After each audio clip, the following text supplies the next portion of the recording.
Magandang araw po sa ating lahat. Medyo late ako nagising ngayon mga kataong bahay kasi sinulit ko dahil wala daw pasok sina kuya kaya nanood ako ng Chinese drama. So hanggang hating gabi yon. Ayan, pagkagising naman guys, pinagtimpla ko sila ng gatas at siyempre dinefrost ko na rin yung karne. At yan na lang ang magsisilbing pang-umagahan namin kaysa naman ma-stock sa ref. At syempre habang hinihintay ko na ma-defrost yung karne, mga kataong bahay, sumayaw na kagad ako ng Zumba. So morning routine ko na to, mga simple step lang siya guys. So hindi ko na pinipilit yung katawan ko na mag-hard steps. Kasi nga sumakit yung katawan ko noong trinay ko. So kailangan talaga magsimula sa medyo slow muna kasi mahirap na. Yung tipong halos hindi mo maigalaw yung buong katawan mo, ganun. At ayan na nga po guys, pwede nang i-chop yung karne. So habang nag-chop ako guys, naisip ko, hala, sa amin ba to? Or baka pinaref lang, ganun. Kasi hindi ko maalala kung saan namin kinuha to or sinong nagbigay, ganun. Pero ay, ewan, basta, iluluto ko na lang para may maulam kami ngayong umaga, diba? So simpleng luto na naman to guys. Kasi yun yung nakagawian namin dito sa kabundukan.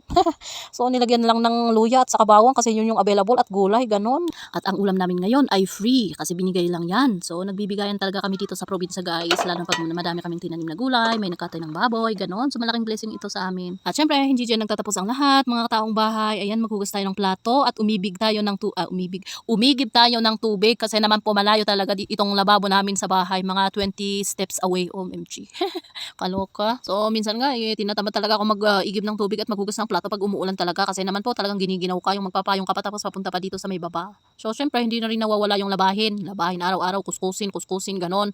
Ay, trabaho ba naman ng mga tambay sa bahay? Mga walang trabaho, sabi nila, Charis. At ayun na nga po guys, nagsimula na po kaming kumain. Natapos na po akong kumain guys, tapos hindi pa nabubusog itong mga junakis ko kasi naman palagi silang naglalaro habang kumakain. Halos mag-isang buwan na bago mabusog, grabe. So pagkatapos po namin kumain, naisipan ko pong gumawa ng pot. So nag-recycled po ako ng mga plastic bottles ng mga tubig at mga mantika, ganon. So magandang mag-recycled na lang kaysa naman pakalat-kalat lang dyan sa paraangan, sa bakuran, kaysa naman na itapon, sayang, di ba? Mas maganda na pakinabangan. So pinuntahan ko nga yung kulungan ng manok ng aming kapitbahay at winalis ko yung mga jeep para ihalo ko sa lupa para gawing abono.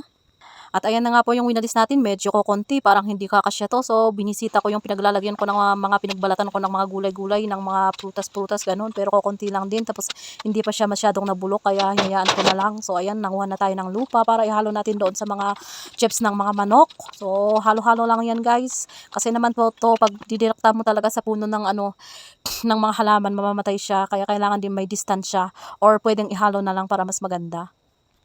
Ayan, so ready na guys. So ilalagay ko na itong mga lupa dito sa pots na ginawa ko. So ang mga plastic bottles na ito ay hiningi ko sa aming kapitbahay. Kaya kayong mga kabaranggayan dyan, kung may mga malalaki kayong bottles na ganito ay i-PM na lang ninyo ako kung hindi niyo kailangan or hindi niyo gagamitin para kunin ko sa inyong bahay.